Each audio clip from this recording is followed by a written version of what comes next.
online ကနေကိုယ်ပိုင်စီးပွားရေးတစ်ခုစလုပ်ချင်တဲ့အခါ drop shipping ဆိုတဲ့စကားလုံးကတော့မကြားဘူးတဲ့သူမရှိသလောက်ပါပဲကုန်ပစ္စည်းတွေကိုကိုယ်တိုင် stock ထားစရာမလိုပဲ laptop တစ်လုံးနဲ့အိမ်ကနေအလုပ်လုပ်ပြီးငွေရှာငိုင်းတဲ့ဆိုတဲ့အိမ်မက်ဆန်ဆန်စကားတွေက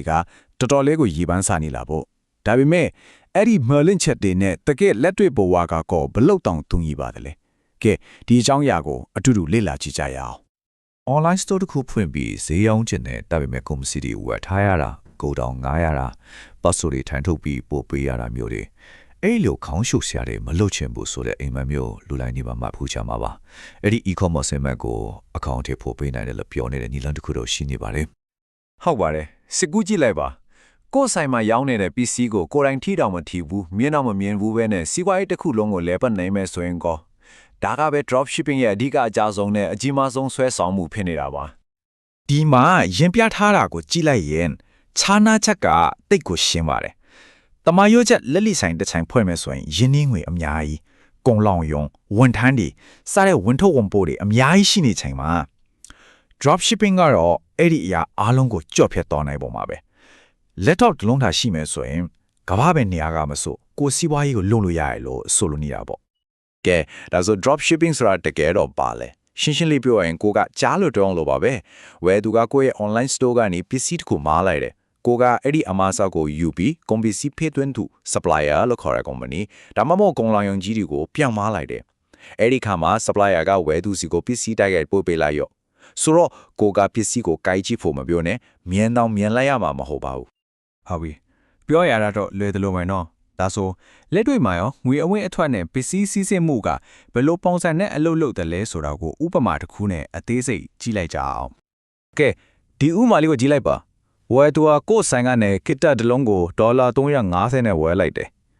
ကိုကအဲ့ဒီအမှားစာကို supplier စီပို့ပြီးလက်ကားစီဒေါ်လာ930ပဲပေးချလိုက်ရတယ်ဆိုလိုတာကကိုကပန်ရောင်းမှာမို့လို့အထူးဈေးနှုန်းနဲ့ရတာပေါ့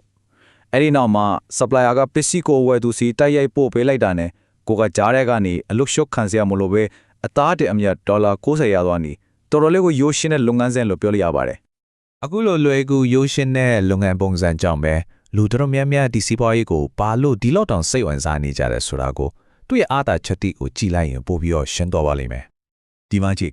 အဓိကအားသာချက်ကြီးကတော့ရင်းနှီးငွေအများကြီးမလိုဘူးဒါကြောင့်စွန့်စားရမှုနည်းတယ်လုပ်ငန်းလေပတ်စရိတ်လေနေတော့အိမ်ကနေအေးအေးဆေးဆေးအလုပ်လုပ်လို့ရတယ်နေရာမရွေးအချိန်မရွေးပေါ့ပြီးတော့ကိုရောင်းချင်တဲ့ပစ္စည်းအမျိုးအစားကိုလည်းအကန့်အသတ်မရှိတင်အောင်နိုင်တယ်လုပ်ငန်းကဖြုတ်ဖြစ်ကြီးလာရင်တော့အလုပ်အများစုကို supplier တွေကပဲတာဝန်ယူသွားမှာဖြစ်တော့လုပ်ငန်းချဲ့ထွင်ရတာလည်းလွယ်ကူပါပဲအထူးသဖြင့်ဒီအချက်ကတော်တော်လေးကိုဆွဲဆောင်မှုရှိတယ်အင်ကနေလုပ်တဲ့ drop shipping လုပ်ငန်းတစ်ခုအတွက်ဒီလားလုံးရဲ့လုပ်ငန်းလက်ပတ်မှုစိတ်ကပုံမှန်အားဖြင့်ဒေါ်လာ100အောက်မှာပဲရှိတယ်ပါတယ်ဒါကြောင့်မလို့ဒီလုပ်ငန်းကိုစတင်ဖို့အတွက်ဒါစိတ်ကတိတ်ကိုနေပါရဲ့လို့ပြောနိုင်ပါတယ်ကဲအခုထိတော့အားလုံးကအိမ်မက်တွေလို့ပါပဲနော်အားသာချက်တည်ကြည်တဲ့တော့ပဲဟုတ်ပါမလဲအခုအိမ်မက်ကနေလက်တွေ့ကဘာဘက်ကိုပြန်ကူပြီးဒီလုပ်ငန်းရဲ့အဓိကစင်ခေါ်မှုတွေအားနည်းချက်တွေကိုဆက်ပြီးလေ့လာကြည့်ကြအောင်ဟုတ်တယ်ဒီလောက်အားသာအချက်တွေများနေတဲ့အရာမှာဘာများအားနည်းချက်ရှိနိုင်ပါလဲဟုတ်တယ်မလားတကယ်တော့အားနည်းချက်တွေလည်းရှိနေပါတယ်ဒါတော့အဓိကအချက်ပါပဲ drop shipping ကိုစတင်ဖို့လွယ်ကူစေတဲ့အချက်ကပဲအောင်မြင်ဖို့ခက်ခဲစေတဲ့အချက်ပြန်ဖြစ်နေပါတယ်ဆိုလိုတာကဝင်လို့ဖို့အတားအဆီးနည်းတော့လူတိုင်းတော့ဝင်လို့ကြတယ်အဲ့ဒီအခါမှာပြန်ဆိုင်မှုကအလွန်မြင့်ပြင်းထန်လာပြီးတော့ကိုယ့်အတွက်ရမယ်မြက်ကလည်းအရန်ကိုပါထားပါရောပြန်ဆိုင်မှုပြင်းထန်တာအပြင်တခြားစိန်ခေါ်မှုတွေလည်းရှိပါသေးရဲ့ဥပမာကိုက supplier ရဲ့ကုန်ပစ္စည်းလက်ချံအပေါ်မှာပဲမိခိုနေရတာဆိုတော့ကရုစီမှာပစ္စည်းပြတ်သွားရင်ကိုလည်းရောင်းစရာမရှိတော့ဘူးနောက်တစ်ခုကဝယ်သူတယောက်က supplier 3ယောက်စီကပစ္စည်း3မျိုးမှရင်ပို့ခ3ကပေးရနိုင်ပေမဲ့ဝယ်သူစီကတော့တစ်ခါပဲတောင်းလို့ရတယ်အဆိုးဆုံးအချက်ကတော့ supplier ဘက်ကပစ္စည်းမပို့တာအရေးသွေးမကောင်းတာတွေလုံးမိရင်တော့ဝယ်သူနဲ့မျက်နှာချင်းဆိုင်ပြီးတာဝန်ယူဖြေရှင်းရမှာကကိုယ်တိုင်ပါပဲဒီစကားကအခြေအနေကိုတိတိကျကျထင်ဟပ်စေပါတယ် supplier ကဘလောက်ပဲကောင်းကောင်းအမားဆိုတာတော့ရှိနေတာပဲသူတို့မလိုက်တဲ့အခါဝယ်သူကသူတို့ကိုမသိဘူးကိုပဲသိတာပါအဲ့ဒီအခါမှာကိုလုပ်ငန်းနာမည်မဖြစ်အောင်ဝယ်သူစိတ်ကျဉ်နဲ့အောင်ကိုကပဲအားလုံးကိုတာဝန်ယူဖြေရှင်းပေးရမှာပါဒီအချက်ကငွေရေးကြေးရေးအရာတော်တော်လေးကိုထိခိုက်နိုင်ပါတယ်စိတ်ကူးကြည့်လေပစ္စည်းတကူချင်းစီရဲ့ပို့ခတ်တွေကကိုယ့်ရဲ့အမျက်ကိုအလွယ်တကူဝါမျိုးတွားနိုင်တာပါဒါကြောင့်မလို့ဈေးနှုန်းတက်မှတ်တဲ့အခါဒီလိုအခြေအနေမျိုးတွေကိုတေးသေးချာချာထည့်ပြီးတွက်ချက်ဖို့လိုအပ်ပါတယ်